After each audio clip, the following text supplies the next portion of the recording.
Nous allons à la station balnéaire d'Égypte, Mars Alam. Direction la réserve avec la mer Bleue et des oiseaux.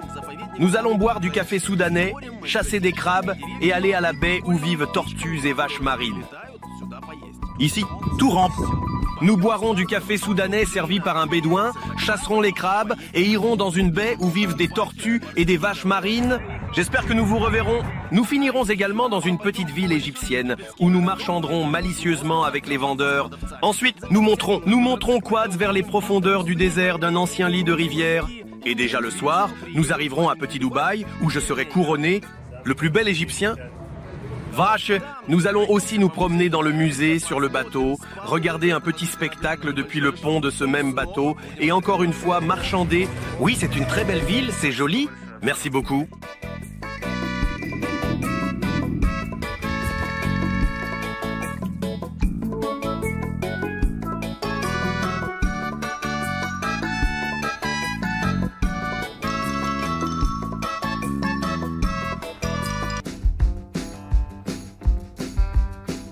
C'est un petit hôtel pas cher avec une plage des Maldives. Il est le plus proche des principales réserves de la région.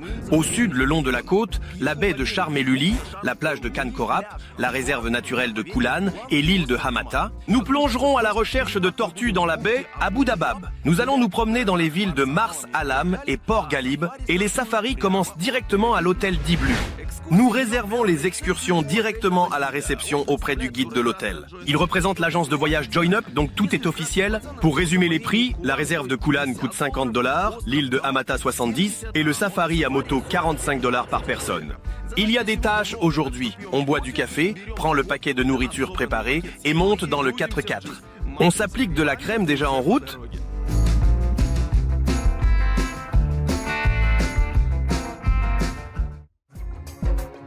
La distance jusqu'à Mars Alam est conséquente et nous devons parcourir environ 100 km au sud vers le Soudan. Des paysages martiens de chaque côté. Pour moi, c'est déjà une excursion, mais ce qui me touche le plus, c'est quelque chose de VRI. Par exemple, ces chameaux qui paissent tranquillement et que personne n'avait préparé à rencontrer des touristes. Pour les Égyptiens, c'est comme rencontrer un chien. Mais bien sûr, je leur ai demandé d'arrêter.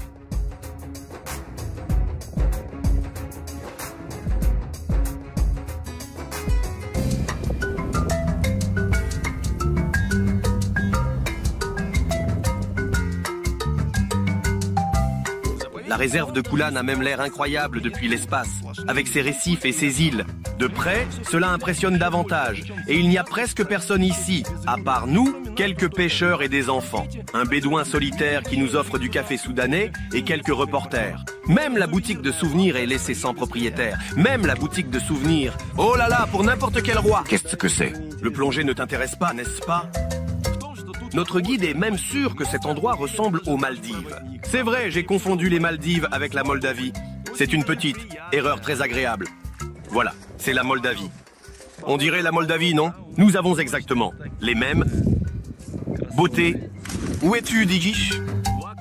Tout autour, c'est vivant. Comme sur la rive où les crabes ont creusé toute une ville. Et dans l'eau où il est difficile de ne pas marcher sur quelqu'un. C'est vraiment très beau, vraiment magnifique. Insupportable. Ici, ça rampe et c'est tout. Il est tellement doux, c'est incroyable. Il a souri. Sous chaque pierre, il y a pratiquement une créature comme ça. On pensait que c'était une étoile de mer. Mais un Allemand qui passait par là a dit qu'en allemand, c'est un serpent étoilé. Qu'est-ce que tu as dans la main?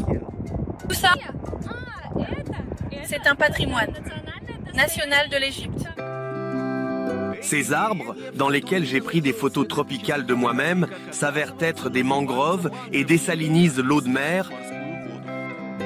Ils désalinisent l'eau, donc quelle eau? Ici, c'est de l'eau douce. Ce n'est pas de l'eau douce. Ce n'est pas de l'eau douce. Ah, ce n'est pas ça. Ici vivent les Bédouins de la tribu Ababda. C'est leur endroit, le parc national. Ici, c'est le parc des oiseaux. Il y a beaucoup de hérons ici et on voit différentes espèces d'oiseaux. Ici, la route va passer. Salut, merci beaucoup. Ce sont peut-être les mêmes oiseaux qui s'envolent de chez nous pour l'hiver. Ils volent vers ces régions, après tout. Et où est-ce qu'on peut mieux attraper des duigos? Dans chaque baie. Mais il faut avoir de la chance. Sur ce panneau, l'administration de la réserve demande à ce que personne ne tue quoi que ce soit. ce qui n'empêche pas les habitants du village voisin, y compris les enfants, de pêcher ici. Voilà, je vais pêcher. Je cherche des poissons. Ils chassent les habitants de la mer, les gazent avec leurs mains nues et des bâtons, ce qui n'est pas surprenant. Juste sous notre nez, une raie à nager. Et là, un crabe est en train de bronzer et en fait, tout grouille de délicieuses friandises. Après en avoir attrapé une partie, les jeunes Égyptiens s'amusent. Ils sautent des blocs de corail dans l'eau, se tirent les uns les autres dans les eaux peu profondes et font du toboggan sur un tonneau à roulettes. Remarquez, aucun gadget connecté au Wi-Fi. Ah, c'est comme dans mon enfance. Seulement, au bord de la mer. Tonia, une fois arrivée aux Maldives, a complètement oublié tout et s'est mise à danser. Bien sûr, dans les pauses entre les séances photos, faut-il vraiment dire que l'espace sur le téléphone est déjà plein avec les hérons? Je suis dans une position décontractée.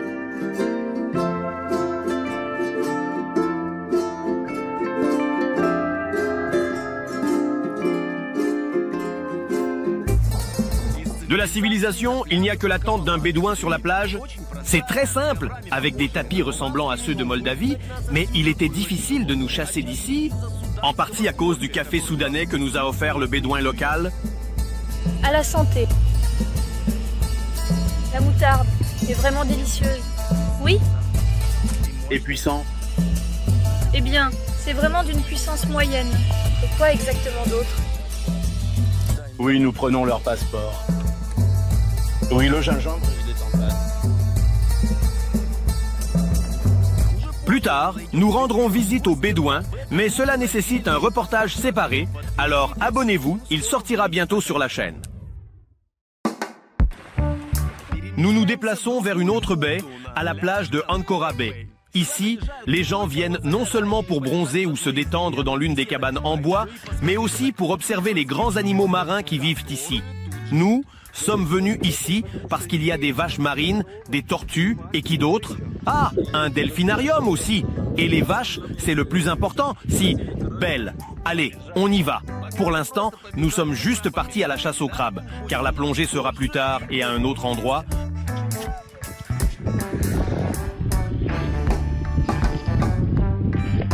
Le voilà. Et mec, est-ce qu'il mord?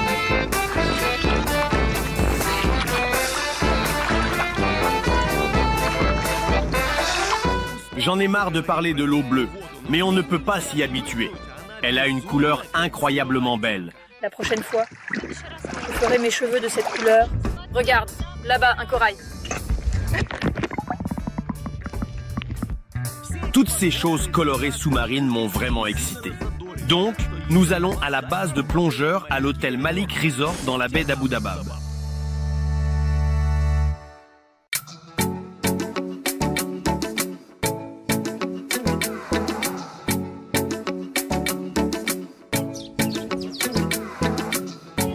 À l'hôtel Malik, nous avons aussi séjourné et nous allions régulièrement au centre de plongée juste pour prendre un café. Voici d'ailleurs mon instructeur, un Allemand nommé Stéphane.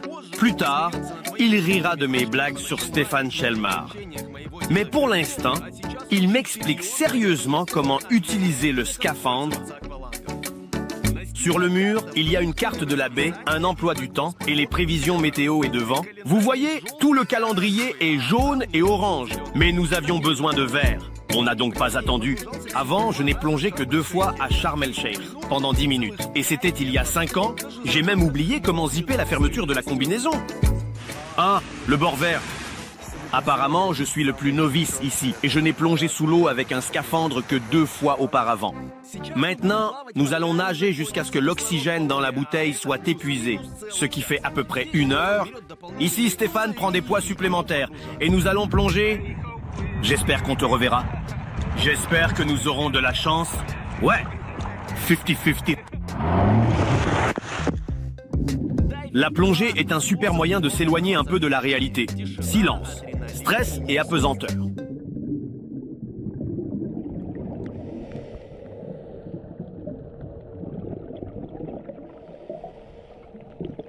Je pense que les astronautes ressentent à peu près la même chose. Mais tant que Stéphane est calme, je le suis aussi. J'ai expulsé l'eau de mon masque et j'ai demandé à l'instructeur de me donner des poids plus. Trouver les tortues vite, à environ 100 mètres de la côte. Ils vivent ici en permanence et servent souvent de transport pour les poissons ventouses. Ces poissons n'aiment pas trop nager seuls et s'accrochent aux tortues, aux dugongs et à d'autres transporteurs bon marché. Comme j'ai compris plus tard, j'ai eu de la chance avec les raies tigres. J'en ai vu plusieurs tout de suite. Mais les dugongs sont rares dans cette baie. On les emmène voir dans la voisine. Là, c'est mon instructeur qui a pris ces images.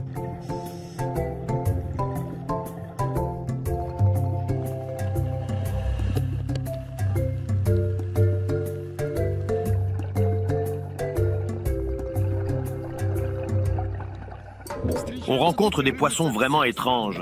Je ne l'aurais pas remarqué, mais l'œil aiguisé de Stéphane a compris que ce sable bougeait étrangement de l'autre œil. L'instructeur surveille les instruments. Eux, ça va, mais il faut avoir les siennes, a pensé Stéphane, et m'a expliqué que j'étais bête et qu'il ne fallait pas toucher aux poissons. Sur le chemin du retour vers la plage, nous avons longé le récif, où la vie colorée ne cesse jamais de bouillonner.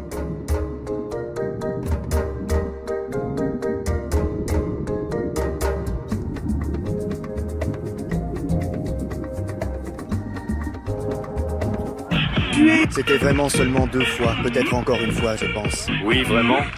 Oui, je ne pense pas que ce soit vraiment arrivé. C'était juste génial. La première fois sous l'eau, j'y suis resté si longtemps. Nous avons nagé pendant 1 heure. Nous avons vu tellement de choses. Bifalona, c'est si facile. J'ai envie de courir et de faire de l'aérobic.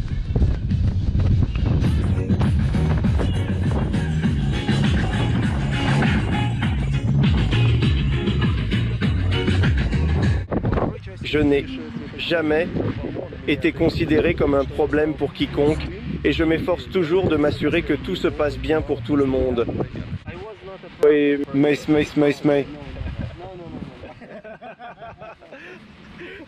En fait, moi, c'est certainement une belle journée aujourd'hui. Non, aujourd'hui on m'a même remis un certificat. C'est pour les débutants, mais en Moldavie, il y a peu de spécialistes diplômés, donc je vais essayer de tirer le meilleur parti de ce document sur nos lacs.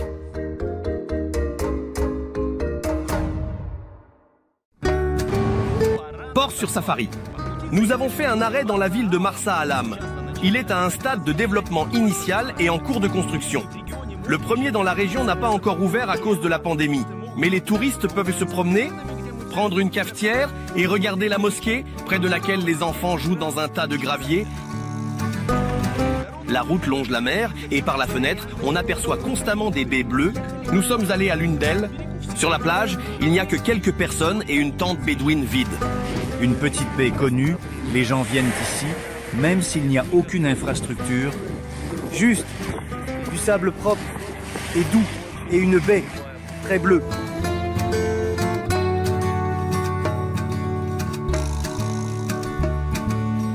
À Safari, ce n'est pas juste faire du quad. Cette activité devient assez vite ennuyeuse, mais faire un tour dans le désert et voir des paysages martiens sans partir sur une autre planète. C'est juste ce qu'il faut. Le principal, c'est d'emporter de l'eau sur la planète rouge, c'est là le problème. Imaginez à quelle longueur doivent être les racines de ces arbres pour y parvenir. En grimpant sur l'un des sommets, j'ai compris que l'Afrique n'est pas seulement du sable, mais aussi des montagnes infinies, composées d'ailleurs de toutes sortes de roches. Mustapha, comment s'appellent ces montagnes? Sibushka, mer Rouge. Sibushka, mer Rouge. Sibushka, c'est la mer Rouge.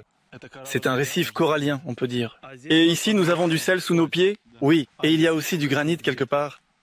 C'est celui-là, le noir. Ce n'est pas du sel. C'est du sel, mais ce n'est pas du sel. Pas du tout salé. Ça a du granit? En zigzagant sur des quads entre les chaînes de montagnes, nous sommes arrivés au campement des Bédouins. En ce moment, il n'y a personne à la maison, à part la tête de chameau. Mais en haute saison, c'est bruyant et joyeux. Voilà!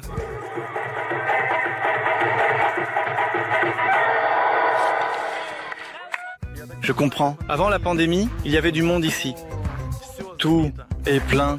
Maintenant, il n'y a que nous. Et il n'y a même pas de propriétaire.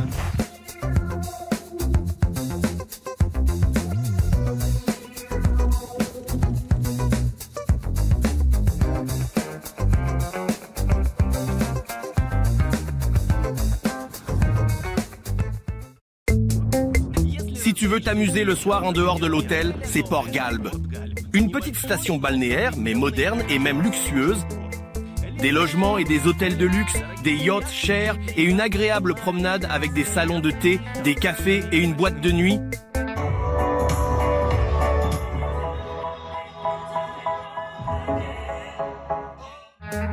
Nous regardons le spectacle depuis le 2e étage du bathyscaphe amarré au port.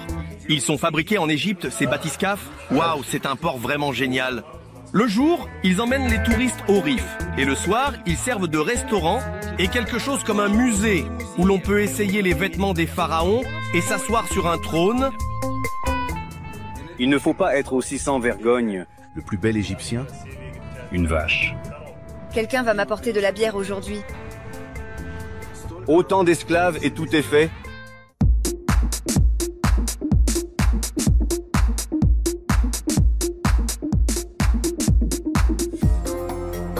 Dans les magasins, à Port Galib, on vend toutes sortes de statuettes des dieux égyptiens. Pour la première fois, la Kaliava a été offerte par un vendeur local de flacons de parfum aux icônes orthodoxes. Bien sûr, ce n'est pas pour moi, mais pour Tony. Oui, c'est une très belle ville, magnifique. Oui, la Moldavie est une belle ville. Ici, nous avons très peu de Moldavie. Très peu de Moldavie. À Sharm el-Sheikh, il y en a beaucoup. Enchanté, bienvenue à Marsa Alam. C'est une très belle ville ici, Marsalom. J'ai été à Sharm el-Sheikh. Il y a beaucoup de Moldavie. Très bien marchandaire. Voilà, j'aime ça. On a acheté beaucoup de produits. Elle fait signe. Lyubka, toujours. Merci. Je suis en train de choisir un bon cadeau pour toi. C'est dans ma boutique. Je veux te faire plaisir. Ça sent bon. Quel parfum te plaît? Ça s'appelle Crazy Love. C'est comme un phéromone. L'odeur, phéromone et jusqu'à phéromone. Oui, et ça attire peut-être. Il existe certainement un tel phéromone qui repousse. Oui, très bien. Il n'étudie pas. Alors merci beaucoup. Et on m'appelle. Et Braguine a quand même dû payer.